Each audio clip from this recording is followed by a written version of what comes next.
My name's Alex Cook. I'm here to speak with you with the great Jimmy Dotson, I believe, the undersung greats of Louisiana swamp blues. How you doing today, Mr. Dotson? I'm fine. How are you, sir? I'm doing good. Now, I always like to go back to the beginning with the blues. You grew up in Ethel, correct? Well, yeah, I'm the country from that. Out in the country from there. I'm a country boy. So when did the blues like kind of come into your life? When did you find out this is the thing that you were drawn to? I was living in New York, and at that time I couldn't play an instrument. I was singing the show type stuff. I was copycatting from people like Frank Sinatra and people like that. Yeah. That, pretty music, Stardust, and Misty, and songs like that. And I had learned to play snare drums before I left home at high school here in Baton Rouge. And when I came back home, I was visiting a cafe one night to drink a cold beer, and Silas Hogan and his band were playing. And the drummer was doing such a sorry job. I hate to say that about the drummer, of any musician, but he was doing such a sorry job until I told Silas, say, listen, I can do better than that, and I never played. And Silas took you up on it. He said, come on.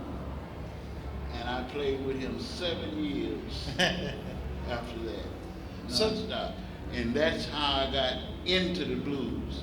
Silas Hogan, I could say, was my daddy to the blues.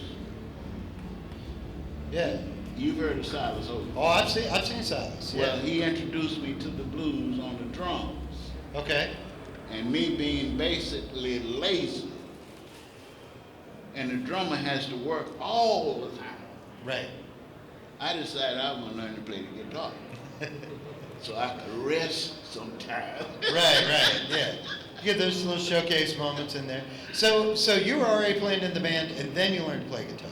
Yes. And then through Silas, and did you play with Lightning Slim as Yes. well? And you were in the kind of the I guess the cadre of J.D. Miller's musicians. Yeah, I was with the group before the group got with J. Miller. Okay. I was playing around with Lightning Slim and Slim Harpo and several others, Tabby Thomas, Buddy Stewart, and others. I was kind of a busybody, running all over town, playing with anybody I could, whenever I could. Now, where were these clubs that you would play here in town? Like what? Yeah, what were some of the clubs that you played that you were like back in the day? I can't remember all those places. We played at a place on Capitol Avenue, Club 707. It was right at the corner of 47th Street and Capitol Avenue. We played there quite a lot. And mostly we played up in the country, up past St. Francisville, a place called Joe Morris. Mm-hmm. We played up there every Friday and Saturday night for about 7 years. Yeah. And we'd play across the river, over Port Allen and other places. I can't remember the name of all those places. When you get older, you can't remember a lot of stuff. Yeah. I'm looking at the Big 8 in a few more months, so I'm glad to even be remembering anything. Well, now you were telling me that when we were chatting before, you got like 200 songs. I have more than 200 songs that I wrote and arranged that are in the Copyright Office in Washington, D.C. I got certificates for them. Yeah. And most of them, I don't even remember what they sound like. I see them on paper. I don't know what it sounds like. I wouldn't know how to start playing. Now, did you write songs for other performers to play, or are these songs for you to play? The only song that I didn't write, but it was my idea, that became famous was Slim Harpo's Raining in My Heart. We had been in Miller's studio all night recording, and at breakfast time we started to go out of the old theater that he had for a studio. Right. And it was raining. And I yelled, "Raining in my heart." He said, "Come on, we're gonna record that right now." No way. So he took my idea of Raining in My Heart and went back and recorded it. And they took credit for writing it. I didn't get credit for it. Well, I didn't do anything but act stupid. But you came up with the phrase. Yeah, I came up with the phrase. So now you had a couple singles out on did you have a couple? You've had a couple singles out. Were they on Excello? No, you have a couple on Zen. No, they on Zen, Rocco, and Home of the Blues up in Memphis, and Bob Corritore in Phoenix.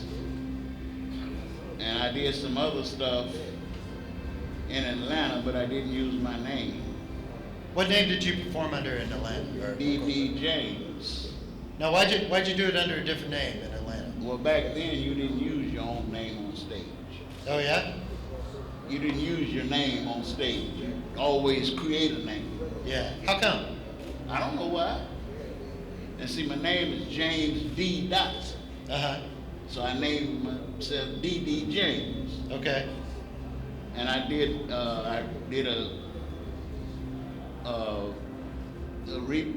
I remade a record from many years ago called Rome Wasn't Built in a Day. And on the other side of it, I did an original named Why Do Lovers Lie? Now don't ask me to play any of that. I promise you I can't play it. Anyway, those couple of things that I was doing way back when I was a youngster. Yeah. So a lot of these people that you played with, like what was it like to play around with Silas Hogan at these clubs up in the country and at the club 707 club and even at Tabby's, you know, there's probably a few people here that remember Tabby's and have been there and may have seen you at Tabby's. What was it like playing It was those? fun. Yeah. It was a little better than fun. It was mentally rewarding. In what way? What do you mean mentally rewarding? Just being able to entertain people, have them feeling good. Sure. It felt good. Yeah, absolutely. So something that I'm always curious about is what makes something swamp blues versus, you know, other types of blues? Because I have no idea.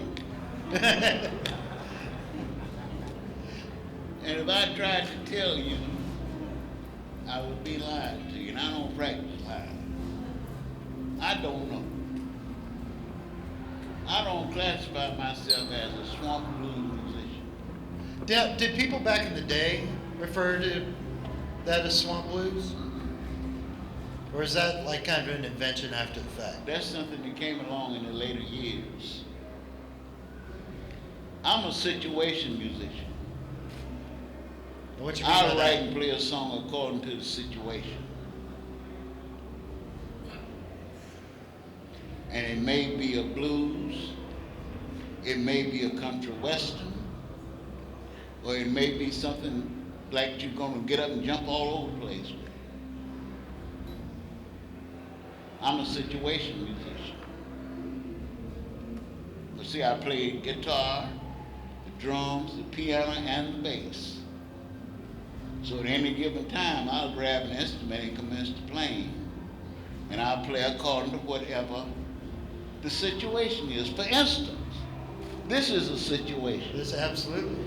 What you This is a situation. lay it on us.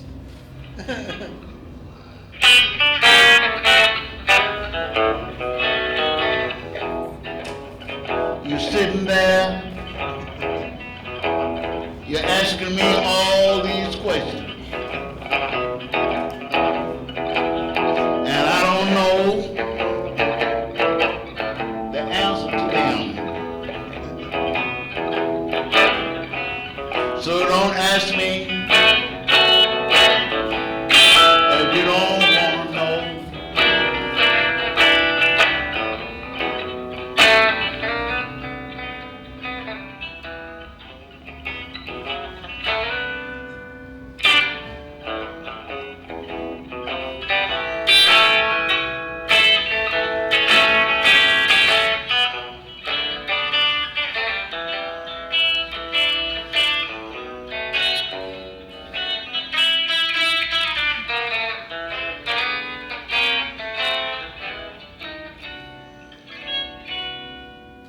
All right, that sounded like situation music to me right there. That's the kind of stuff I do. Like when the president was inaugurated, I was at the Rice University in Houston. They had us live there for 30 minutes. And the first thing I thought about was sitting somewhere comfortable. Yeah. Now don't ask me why I thought that. Sitting on my back porch, just me and my guitar. I'm waiting for things to get better, and I know they are. Until that time, I'm gonna sit right here till things get better. The sky's cloudy, look like it's gonna rain. My baby done left me for another man. But I'm gonna sit right here on my back porch till things get better.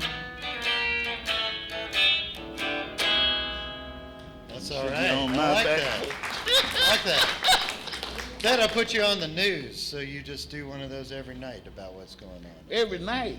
Well, however often that you want to do it, But so let me ask you, one of the things that you mentioned up there is that you said you only play your own music. Yeah. That and I don't know if it's true, but I mean the impression I get from a lot of blues artists that they play the hits. They play the big stuff that everybody in the room knows. Everybody knows that, but they want to play Sweet Home Chicago, and they want to play Big Boss Man and all the songs that everybody in the room knows. And you go for your songs. How come? I feel like if you want to hear Sweet Home Chicago, you'll go to the jukebox and play it. When you pay to come hear Jimmy Dotson sing or play, you want to hear Jimmy Dotson. Now this is my little tiny brain thinking. My brain ain't but that big. And when I use that little space, to me, you telling me that you came to hear me play. If you want to hear Bobby Bland or BB or whatever, you punch the record on the jukebox and you listen to them. You don't pay them the admission to come in and see me, to hear them. Now, most of my life, I was in that rut. Mm-hmm. Copycatting. Could play anything anybody played. Mm-hmm. But one day I said, now wait. I ain't gonna do that no more. I put my guitar down. I didn't pick it up for 20 years. Really? I disappeared from the scene. I lived in Memphis, Tennessee, and I disappeared. What did you do up in Memphis while you were not playing music? I played a lot. I've played on records with people that I have no idea who they are and who they were. I lived 2 blocks from Stax, and with me playing 4 instruments, sometimes 5, the bongos. Mm-hmm. If somebody falls short, they can run around the corner and get me. Really? and I fill in, don't know who I'm playing with, don't know the song, just playing. Now, is that where you worked on Isaac Hayes' record? I read that. I didn't play a record with him. I did some personal appearances with him. I played behind him on shows. Oh, okay. I did some shows with Aretha. Did a few shows many years ago with Gladys Knight. And I played some with Albert King and O.V. Wright. Remember that song, You Gonna Make Me Cry? Yep. Do, do, do, do, do, do. And I got to find me a part-time love, little Johnny Taylor. Oh, yeah. Oh, yeah. Guitar. That's you on that. First note you hear is me a C. First note you hear. That's right on. But okay, so in the 20 years where you were playing on people's records, and then you came back here? Did you come back to Louisiana after? No, I moved to Texas. Moved to Texas after that. I moved to Texas and disappeared. And after so many years, they thought that I had died. And now they got about 20 or 25 websites selling my old music from back in the 1940s and 50s. You can turn on Google and pull up my name. They got one company got so big until they decided to use my name as part of their website. I beg your pardon, there's two companies doing that. One of them is calling me Rare Soul Man, JimmyDotson.com, selling my music. Really? And another one, what did the other one, I don't forgot what the other one is. But the last part of it is my name. Right. Dot UK or something. Yeah. And the one company got so good, they put out a CD, and they're using my two songs that I wrote and arranged and performed, number 1 and number 2, and name the CD after number 1, which is my song. Now, I don't think you're alone in that happening to you.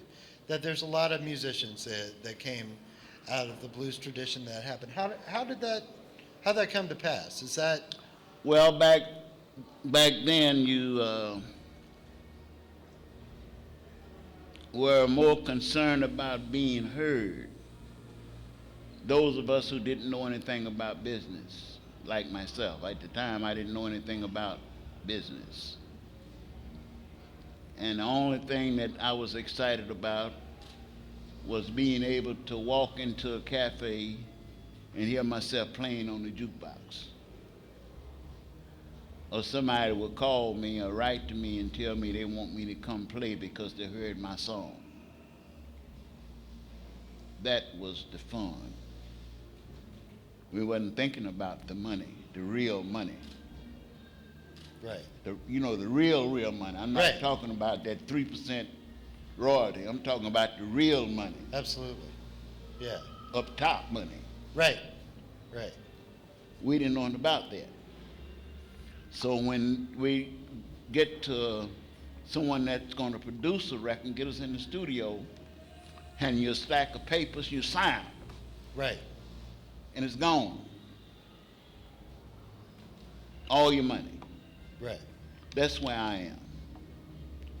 And so now that you've kind of come back out a little bit, you've come back out. Are you still out playing, or are you playing shows? I'm on the threshold of coming back out in a limited basis. I'm not really looking to run around playing. Sure. I'm old. I can't do that anymore. So what is it that you're looking to do now that you're coming back out? I have a CD that I'm putting together, that I've already put together, with 13 songs on it. And I'm gonna distribute it sooner or later. Okay. Hopefully sooner. Yeah. And it's about sitting. It's about Sitting. I Sitting? love to sit. Okay. I'm basically lazy. Would So- you like to hear a little of it? I would love to hear one of your sitting tunes.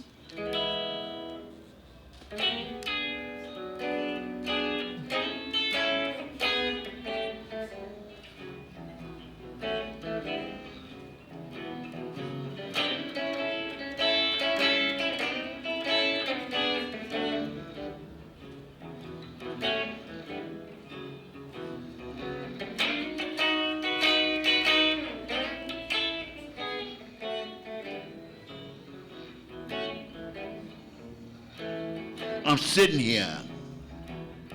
I'm sitting here thinking of you. I'm just sitting here. I'm sitting here thinking of you. I'm just sitting here.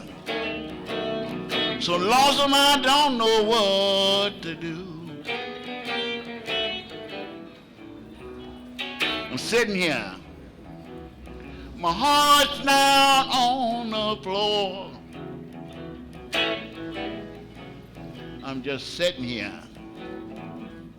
My heart's down on the floor. I'm just sitting here. My baby don't love me no more. I remember when she left, she didn't even say goodbye. And you know, children, that's gonna make poor Jimmy cry. She took all the keys and she didn't lock the door. It make me know she's not coming back anymore. And I'm just sitting here. My heart's down on the floor. I'm so lonely and broken hearted.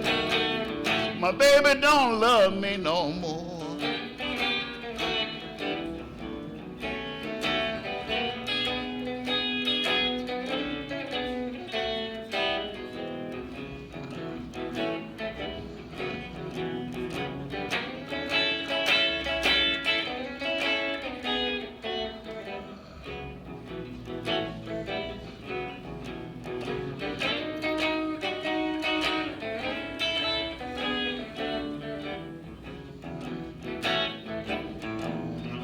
I'm sitting here. I'm wishing you would come back home. I'm just sitting here.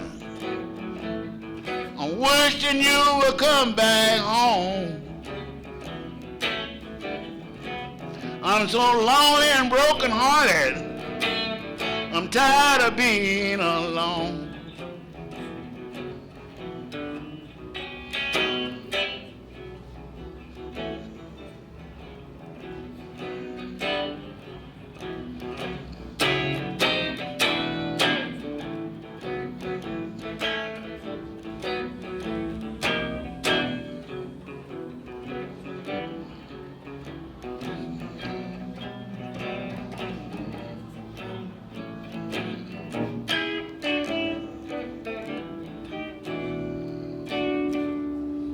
That's right on. You got a whole CD of that. That's the, thank you, that's the #1 song on the CD. That's right on. Now you want to hear number 13? Yeah. Absolutely. I ain't gonna pay the ones in the middle. That's all right. That's all right. We got to buy that CD when it comes out to hear all that. Number 13. All right. Lay it on us. You better stop your dog from chasing my cat. You better stop your dog from chasing my cat. 'Cause you know I'm a jealous man, and I don't go for that. You better stop your dog from barking all night. You better stop your dog from barking all night. He's trying to catch my cat, and he's gonna end up in a real bad fight. You know a burger tastes good with a slice of tomato. If your dog catch my cat, I'm gonna turn loose my alligator. You better stop him. Will he catch my cat? 'Cause I'm a jealous man. I don't go for that. Woo, woo! Meow! Woo, woo, woo! Meow, meow! Meow, meow, woo! Woo, woo! Meow, meow! Woo! Meow, meow, meow! Woo, woo, woo, woo, woo! Woo, woo, woo, woo! Meow! Woof! Meow! Well!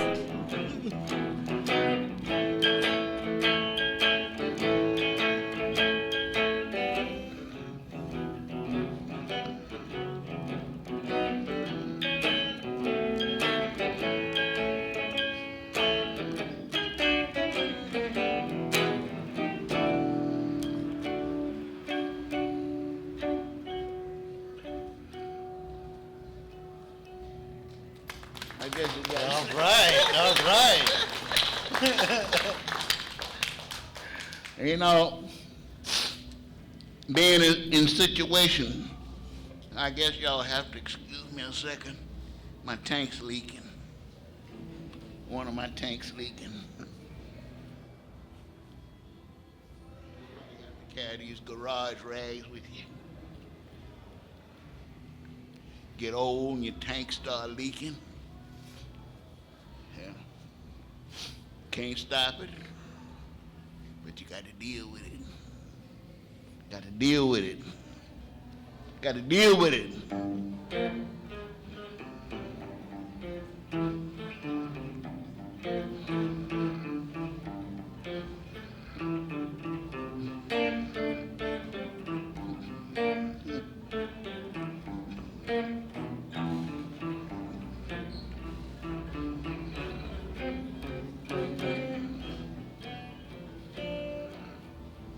I can't play that no more. That's all right, that's all right. I forgot that one. Well, I was going to do something, but I forgot it. that's all right, that's all right. When, you know,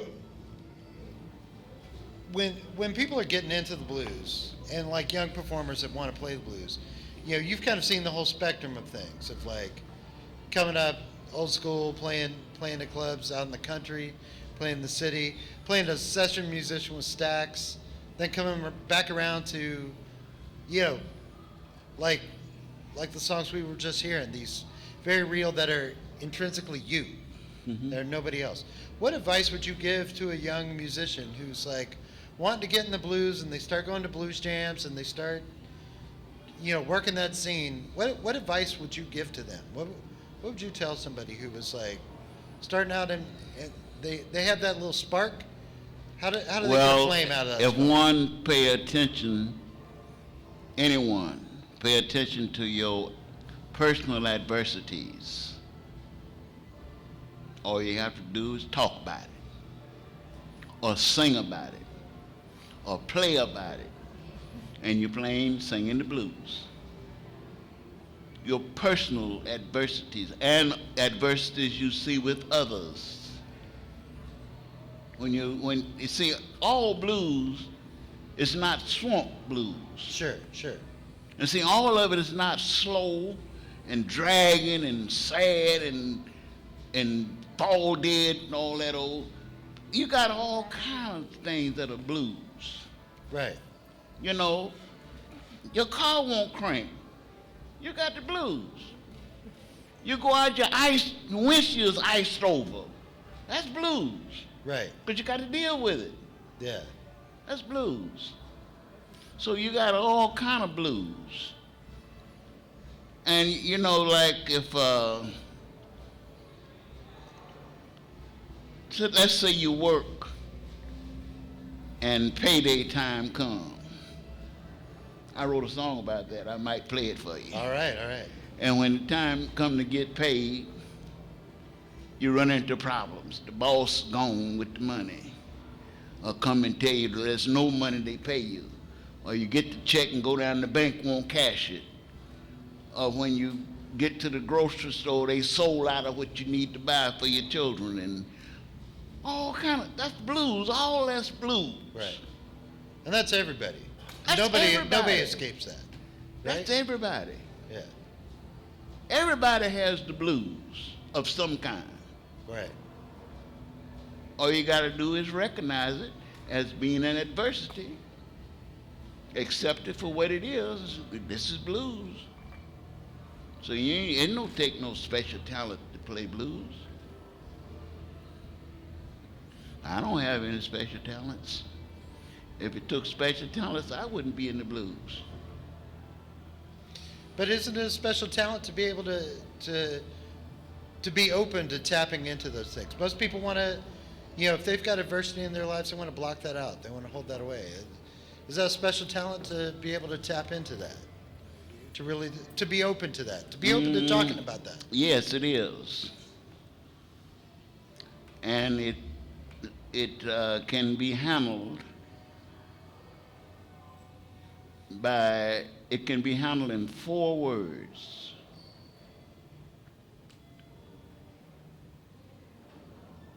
Five words.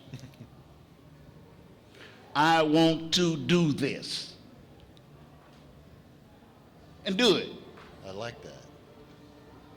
I like that. The end of it. That's great. Like, I was playing drums, had never picked up a guitar in my life. I still can't play.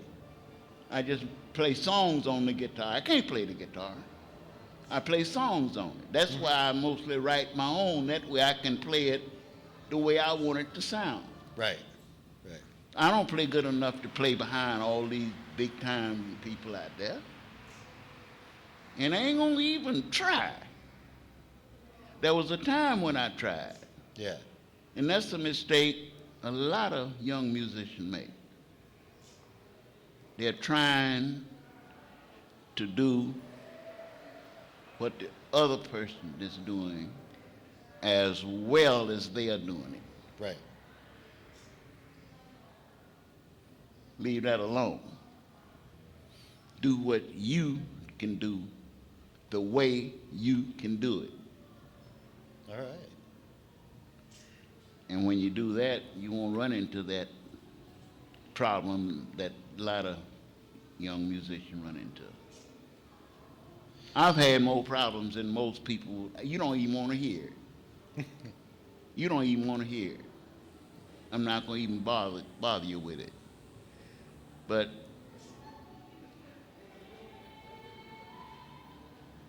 I moved away from it because I decided. Now, there's one thing that you got to do as a musician. You got to decide that you're going to do this. Right. Or anything. Once you decide, it's half done. Right. All you got to do now is figure out how. Right. You got to do the what before you do that? You got to decide. Yep. So I was playing drums, working and sweating and towels all wet, and the guitar player's kind of standing over there cool, taking it easy. I said, wait a minute now, that's where I'm going.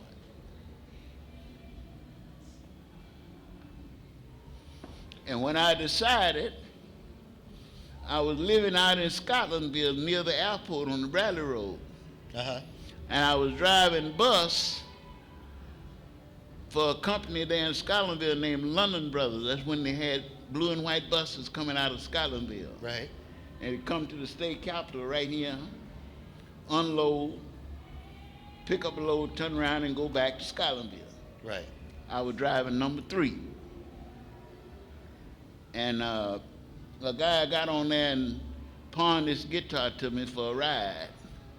And I stuck it behind the seat and left it there for months. He never came back. And one day I decided, I said, I'm going to play this thing. And I picked it up and commenced playing. That's how you started playing guitar? Yeah. That someone pawned their guitar for a ride on the bus. And it was sitting there behind the seat. Wow. That's a how I blue story started. right there, man. I went to an old man in a wheelchair. His name was Mr. Washington, that showed me how to tune the guitar and showed me the first set of chords from right here.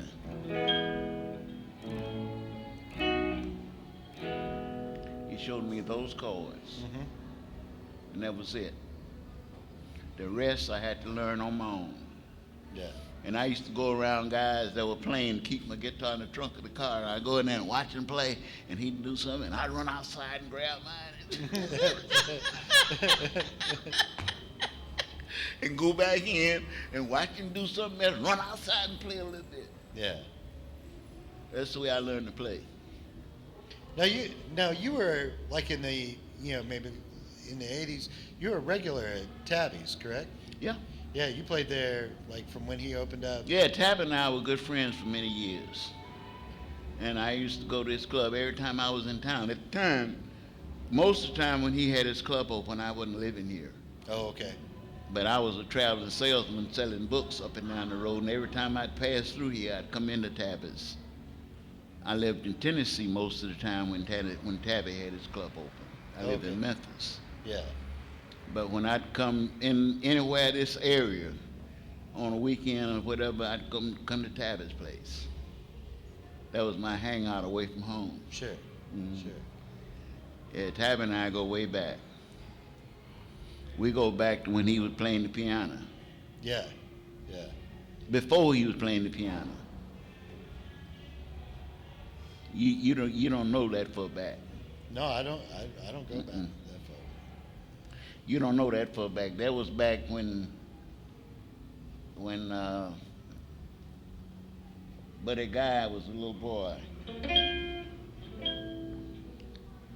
You didn't know Buddy Guy had been a little boy in Baton Rouge. I knew him. You knew him here when he lived here? So what was Buddy Guy like as a kid?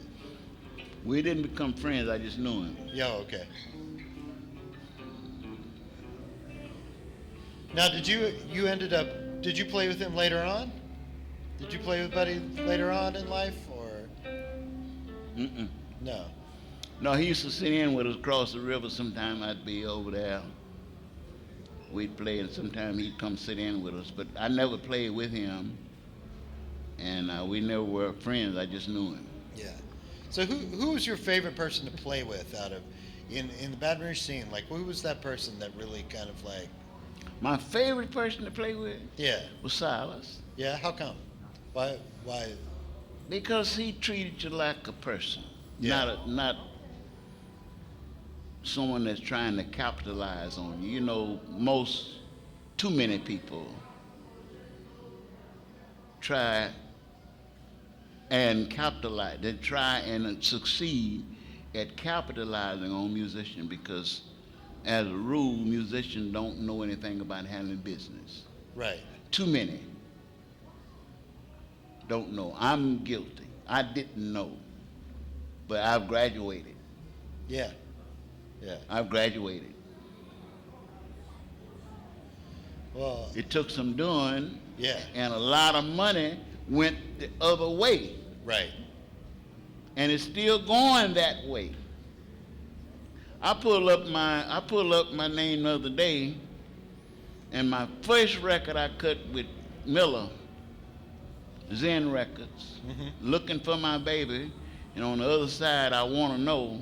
Right. Somebody, somewhere, is selling it for $165 a copy, or $45. Mine. Right. I found another one that I recorded in Memphis that's selling for $95 a copy, or 45. So what is a blues musician to do with, that they're selling these copies of your records? What do you do with that? What can you do with that? I mean, I wish you would tell me. yeah, I wish I could too, because there's a lot of people in that situation that there's a. If you would tell me, I would sure appreciate it, because I'd like to do it. Right on. If I find out, I'll let you know. Hey, we just got a few minutes left, right? Mm-hmm. I want to know, is there anybody in the audience that has any questions for Mr. Dotson? Mr. Teddy Johnson over here. You said you lived on the other side of Elk. Sir? On the other side of Elk, Louisiana. Was that area you lived in? Did they call it 106? Well, no, I lived on past 106. I know 106. My good friend Clay Jackson and James Jackson and Ethel Jackson, their sister. You know them? Well, I don't really know them. My grandfather was C.B. Johnson, Brothers Johnson. They was preachers back during the time. No, I didn't live at 106. I lived on the Low Zachary Road, where the pear orchard. We had 300 pear trees. Oh, okay. You know where I'm talking about? I lived in the big house right there. That's where I lived at in Zachary. And that was next door to Robert Williams, which is Doug Williams' daddy. His dad and I, Doug Williams, the football player, his dad and I were good friends. See, my father, he graduated with Miss Shea from high school, Mm-hmm. and he lived at 106. And my cousin, we call him Humbug Johnson. Who? Humbug Johnson and J.C. Johnson. I don't know them. Anyway, they always from up that area. And I was just wondering, my uncle is your age, and he sung lead singer for the Pilgrim Wonders Quartet. I didn't know them. I didn't know any of them. Mr. Leon Johnson was over the quartet. I was telling my wife today, we rode up that way. I went riding this morning, went all the way to my home birthplace up on the other side of Ethel. I went all out in the woods this morning. And I showed my wife this community called 106. And she couldn't deal with that. She could, you mean 106? I said, that's what the name of it is. Hey, we are almost out of time here. They're giving me the high sign. You're going to be playing with over at the Tabby's Blues Box Review over at the Manship Theater later on tonight at 9:30. I really don't know where I'm playing. I just know I'm playing with Chris. All right, yeah. So that's going to be over at the Manship Theater at 9:30. I want to thank you so much for coming up here and talking to us. I appreciate Tell us you about this. having me. I just want to say that Backstage of the Blues Fest would not be possible without the generosity of Launch Media, Manship Theater, Louisiana's Old State Capitol, Clear Channel, Denicolas, and Red Stick Guitar and Amp. Thank you so much for coming out for this. And let's hear it one more time for Jimmy Louisiana Dotson. Thank you much. Thank you. Thank you.